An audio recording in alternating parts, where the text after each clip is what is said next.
Você lembra da história do Dr. Victor Frankenstein? Aquele cientista maluco que, obcecado pelo poder de brincar de Deus, juntou pedaços de cadáveres, costurou tudo com fita isolante emocional e, com uma descarga elétrica, trouxe à vida um monstro que ninguém conseguia mais controlar? Pois é, aqui no Brasil a versão dessa história é ainda mais bizarra e passa ao vivo na Globo News. O cientista, o STF. O assistente corcunda e babão, a Globo, também conhecida como Igor, o Lambibotas. E o cadáver reanimado? Sim, ele mesmo, Lula Stein, o morto político que foi ressuscitado à base de narrativas, decisões judiciais mágicas e jornalismo necromante. Só que agora o monstrengo de 9 dedos está solto, desgovernado, rosnando bobagens, metendo a mão onde não deve e batendo cabeça com tudo o que vê pela frente. E o mais toutoso dessa comédia de horror? O Igor, quer dizer, a Globo News, já começou a se assustar. Tem jornalista aos prantos, dizendo que Lula não entrega nada, tá perdido, não governa. Ué, Igor, não era você que dizia, ele voltou? Segura o bisturi, porque a criatura tá só começando o estrago.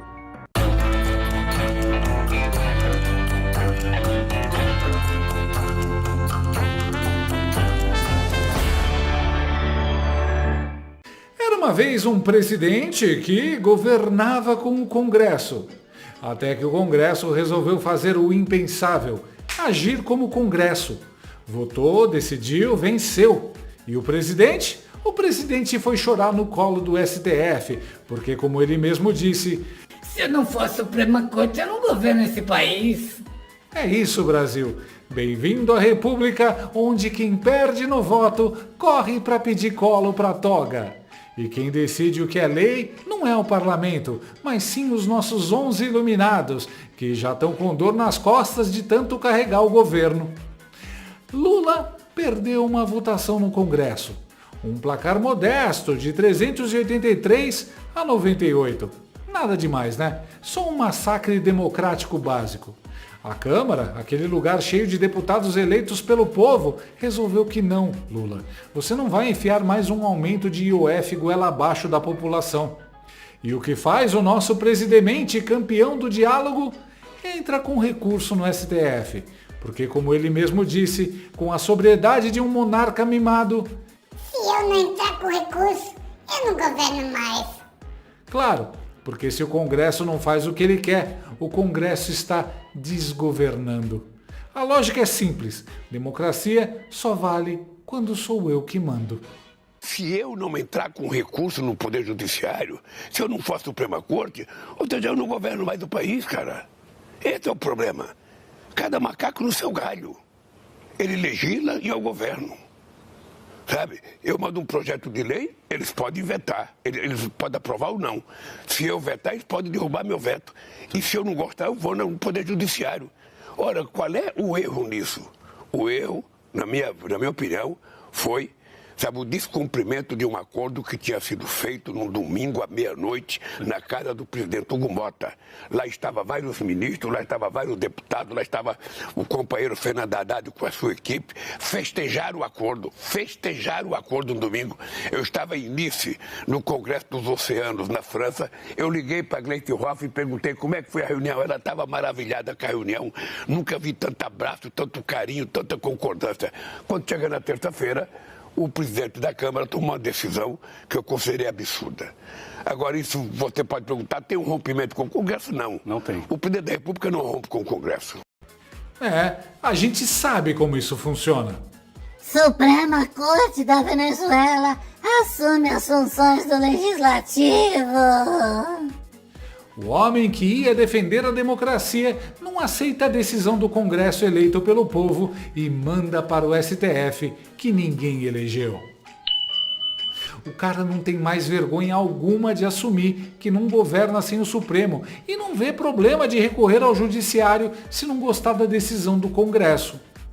O governo não corta despesas porque é dominado pelo clientelismo do crime organizado, aparelhado e entranhado em seus ministérios estatais.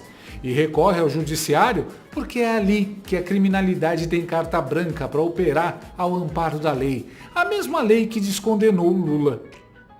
Stalinácio contou que tinha feito um acordo mágico na casa de Hugo Motta, com direito a abraços, carinhos e cafuné.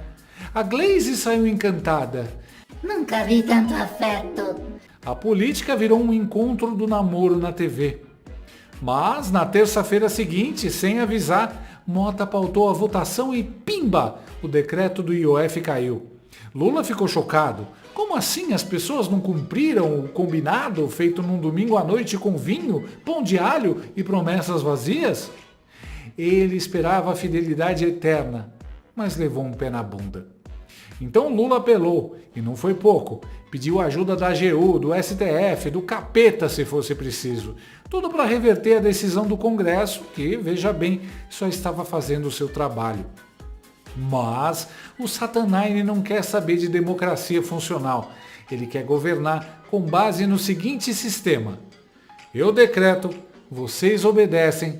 Se não obedecerem, vou chorar no judiciário.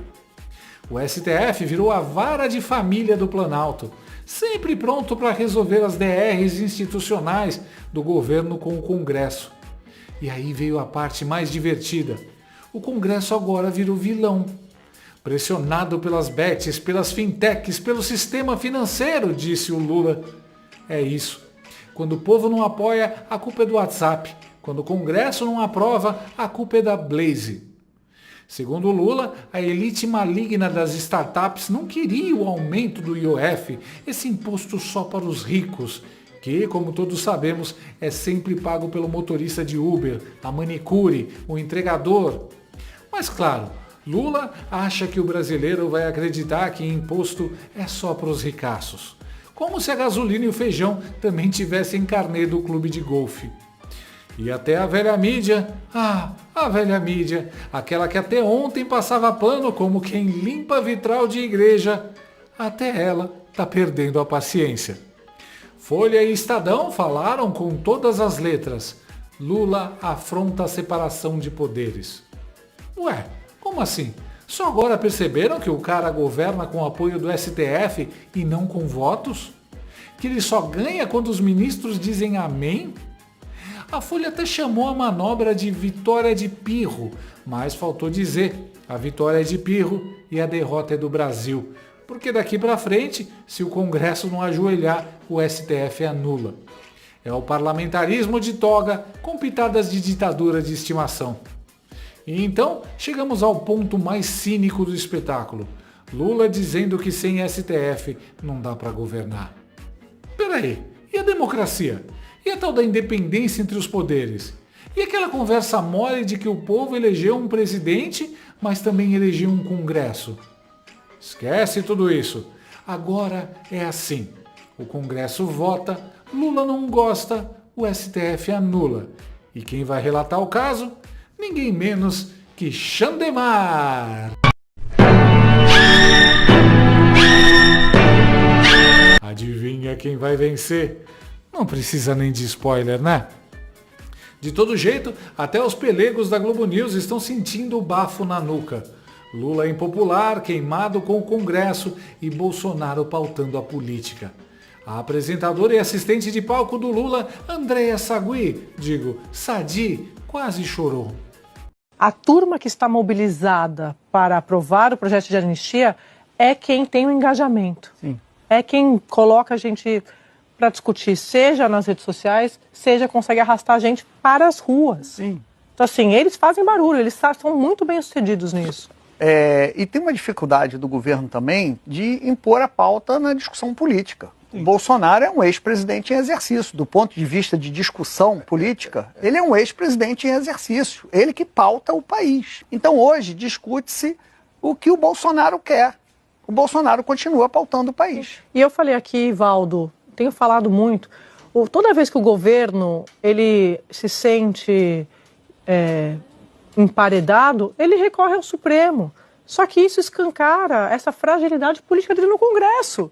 Então, assim, claro, o Supremo, se for provocado, ele vai agir para um lado ou para o outro, vai decidir lá de acordo com a cabeça de cada cabeça uma sentença. Mas, fora isso, E a política?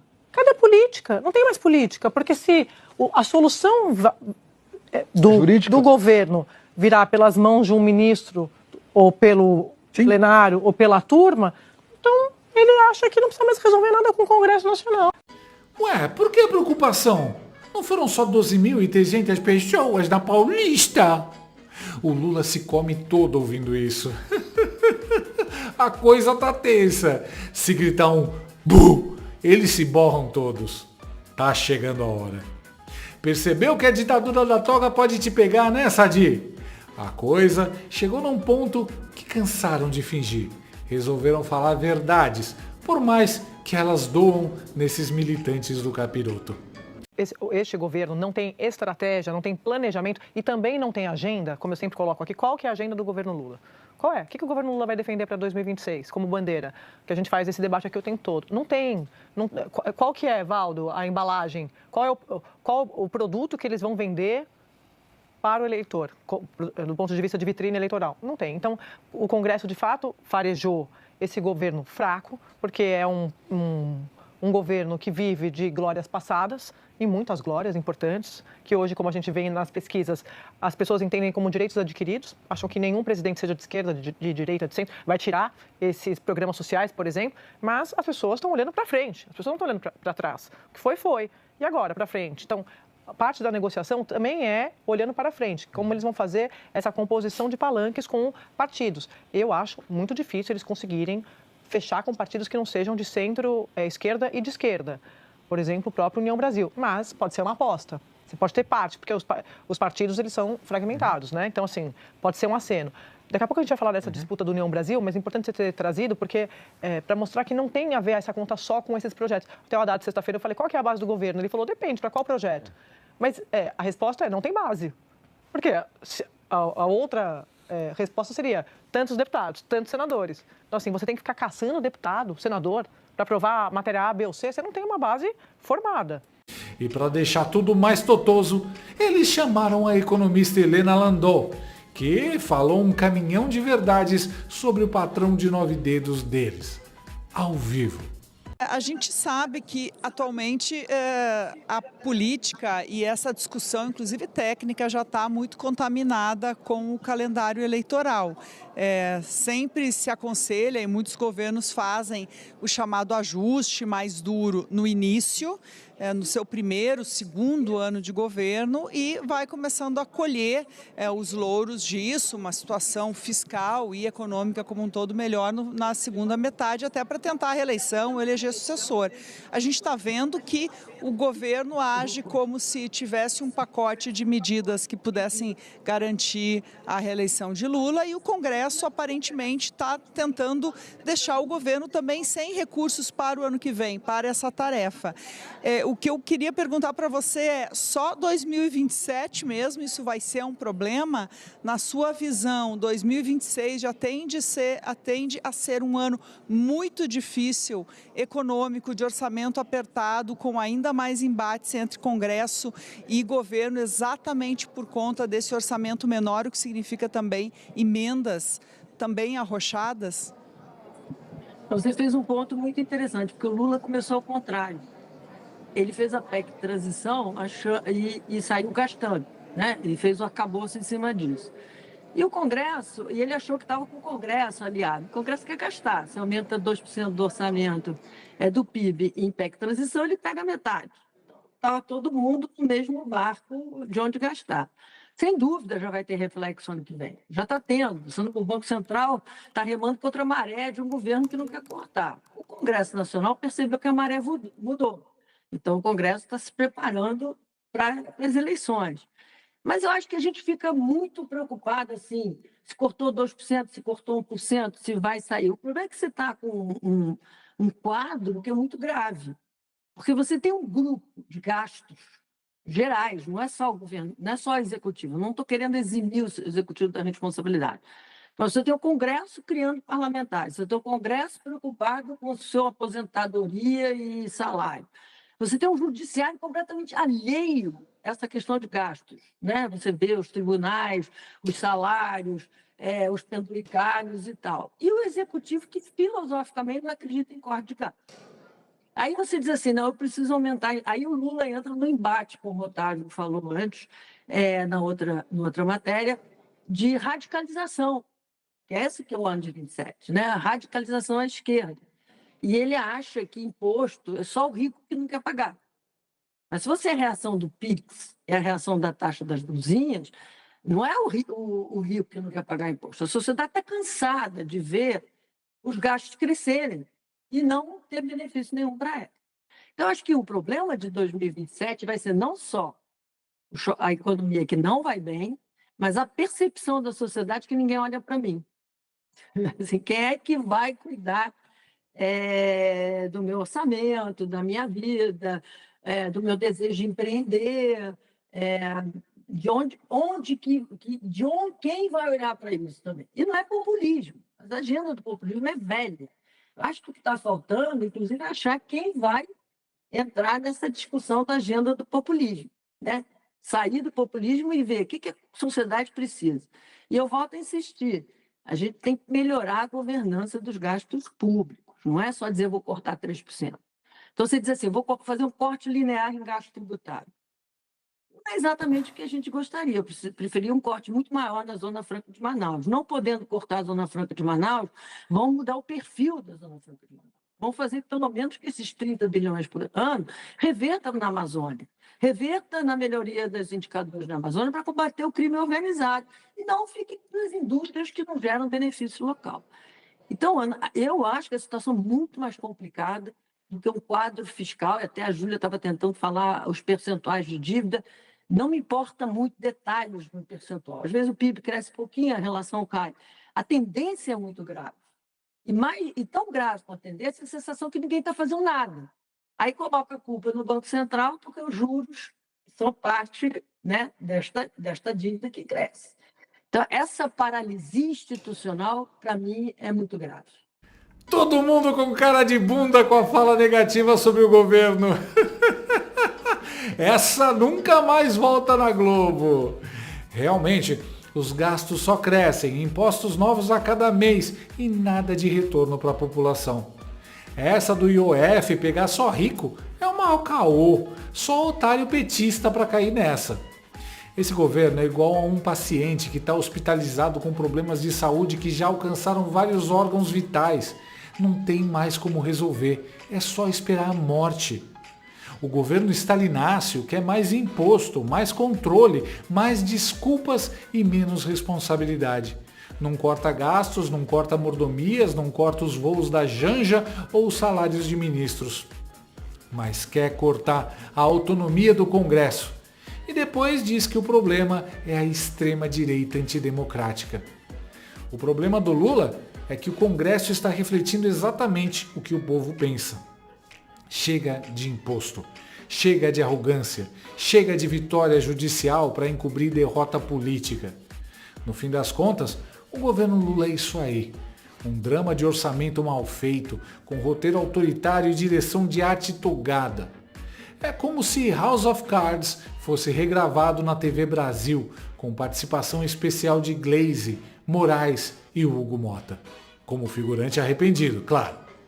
Se o Congresso não serve mais, que se feche. Se o povo não apoia, que se cale.